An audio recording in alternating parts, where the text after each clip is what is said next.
സാനിയോയിലേക്ക്. സാനിയോ മനോമി, ഇപ്പോൾ ഉന്നതതല യോഗവുമായി ബന്ധപ്പെട്ട് നമുക്ക് എന്തെങ്കിലും വിവരങ്ങൾ കിട്ടുന്നുണ്ടോ? ഇപ്പോൾ അകത്തേക്ക് പോയ ദൗത്യ സംഘം എന്തെങ്കിലും വിവരങ്ങൾ ഈ മന്ത്രിക്ക് കൈമാറിയിട്ടുണ്ടോ? എന്ത് വിവരമാണ് നമുക്ക് ലഭിക്കുന്നത്?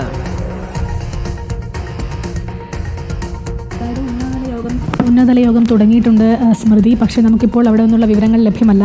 അതേസമയം ജയസൂര്യയുടെ പരിക്ക് അല്പം ഗുരുതരമാണെന്നുള്ള ഒരു വിവരവും വരുന്നുണ്ട്. കൈക്കാണ് പരിക്കേറ്റതെന്നാണ് കരുതുന്നത്. അത് കടുവ ആക്രമിച്ചതാകാനുള്ള സാധ്യതയാണ് ഇപ്പോഴും നമ്മൾ മനസ്സിലാക്കുന്നത്. പക്ഷേ ആ വിഷയത്തിൽ ഇപ്പോഴും ഒരു ഉറപ്പ് ഈ വനംവകുപ്പ് അധികൃതരിൽ നിന്നോ മന്ത്രിയിൽ നിന്നോ കിട്ടേണ്ടതുണ്ട്. നമ്മൾ സംസാരിക്കുമ്പോൾ OR മന്ത്രി അടക്കം അവിടെ ഉണ്ട് എന്നാണ് മനസ്സിലാക്കുന്നത്. ആശുപത്രിയിൽ അവരൊക്കെ എത്തിയിട്ടുണ്ട്. അങ്ങോട്ടേക്ക് ഉടൻ തന്നെ ജയസൂര്യനെ എത്തിക്കുമെന്നുള്ളതാണ് നമ്മൾ മനസ്സിലാക്കുന്നത്.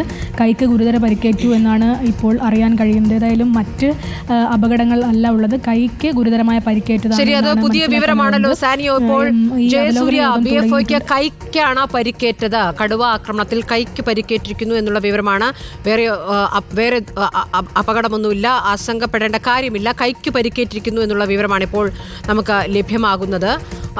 കടുവ ആക്രമണത്തിൽ ആണ് BFO ജയസൂര്യയ്ക്ക് കൈക്ക് പരിക്കേറ്റിരിക്കുന്നത്.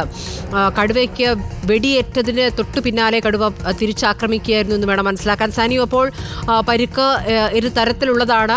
ഉടനെ ആശുപത്രിയിൽ എത്തിക്കാനുള്ള നടപടികൾക്കല്ലേ ഇപ്പോൾ ദൗത്യസംഘം പോയിരിക്കുന്നത്. ഈ ദൗത്യസംഘം ഇനി എന്താണ് അടുത്ത നടപടി? എന്ത് വിവരമാണ് നമുക്ക് ലഭിക്കുന്നത്? അവർക്ക് വേണ്ടത്ര ആയുധങ്ങളില്ല എന്ന അടക്കമുള്ള വിവരങ്ങളാണല്ലോ ഇപ്പോൾ, സുരക്ഷാ സംവിധാനങ്ങളില്ല എന്ന വിവരങ്ങളടക്കമാണല്ലോ ഇപ്പോൾ വന്നുകൊണ്ടിരിക്കുന്നത്. അവിടെ നിന്നുള്ള വിവരങ്ങൾ, അതായത് പഞ്ചാരക്കൊല്ലിയിൽ നിന്നുള്ള വിവരങ്ങൾ നമുക്കിപ്പോൾ ലഭ്യമല്ല. കൈക്കും കാലിനും പരിക്കേറ്റിട്ടുണ്ടെന്നുള്ള സംശയം ഇപ്പോൾ പറയുന്നുണ്ട്. പക്ഷെ കൃത്യമായി എവിടെയാണ് പരിക്ക് എന്നുള്ള കാര്യം ഇപ്പോഴും നമുക്ക് വ്യക്തമല്ല എന്നുള്ളതാണ്. അദ്ദേഹത്തെ ഉൾവനത്തിൽ നിന്ന് ഇങ്ങോട്ടേക്ക് എത്തിക്കാൻ വേണ്ടി ഇപ്പോഴും ഉദ്യോഗസ്ഥർ അങ്ങോട്ട് പോയിട്ടേ ഉള്ളൂ. അദ്ദേഹത്തിൻ്റെ അടുത്തുള്ള ആളുകളുമായി ഒരു കമ്മ്യൂണിക്കേഷൻ ഉണ്ടായിട്ടില്ല എന്നാണ് നമ്മൾ മനസ്സിലാക്കുന്നത്. അതുകൊണ്ട് തന്നെയാണ് മന്ത്രി അടക്കമുള്ള വനവകുപ്പിലെ ഉയർന്ന ജീവനക്കാരടക്കമുള്ള ആളുകൾക്ക് ഈ വിവരം കിട്ടാത്തത് എന്നാണ് നമ്മൾ മനസ്സിലാക്കുന്നത്. ജയസൂര്യൻ്റെ അടുത്തേക്ക് ആളുകൾ പോയിക്കൊണ്ടിരിക്കുകയാണ്. വനവകുപ്പ് ഉദ്യോഗസ്ഥരടക്കം അങ്ങോട്ടേക്ക് പോവുകയാണ് എന്നുള്ളതാണ് മനസ്സിലാക്കുന്നത്. ഏതായാലും അല്പസമയത്തിനകം തന്നെ അവിടെ എത്തി ജയസൂര്യനെ പുറത്തു കൊണ്ടുവരുമ്പോൾ മാത്രമേ എവിടെയാണ് പരിക്ക്, എത്രമാത്രം ഗുരുതരമാണ് പരിക്ക് എന്നുള്ള കാര്യങ്ങൾ നമുക്കും അതുപോലെ അറിയാൻ കഴിയുകയുള്ളൂ.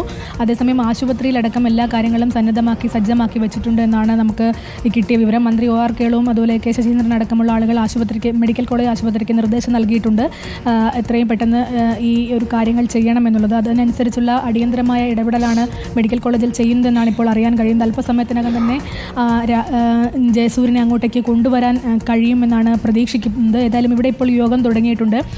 യോഗത്തിൽ സ്വാഭാവികമായും ഈ കാര്യങ്ങളടക്കം ചർച്ചയിൽ വരുമെന്നാണ് മനസ്സിലാക്കുന്നത്. കൂടുതൽ ഉപകരണങ്ങൾ ഉണ്ടോ ഇല്ലയോ എന്നുള്ള കാര്യം നമുക്കിപ്പോൾ വ്യക്തമല്ല. എന്തുകൊണ്ട് കടുവയെ വെടിവെച്ചുകൂടാ എന്നുള്ള ചോദ്യങ്ങളടക്കം വരുന്നുണ്ട്. പക്ഷേ കടുവയ്ക്ക് വെടിയേറ്റതായുള്ള സൂചനയും ലഭ്യമായിട്ടുണ്ട്. വലതു കൈക്കാണ് ജയസൂര്യന് പരിക്കേറ്റതെന്നാണ് നമ്മൾ മനസ്സിലാക്കുന്നത്.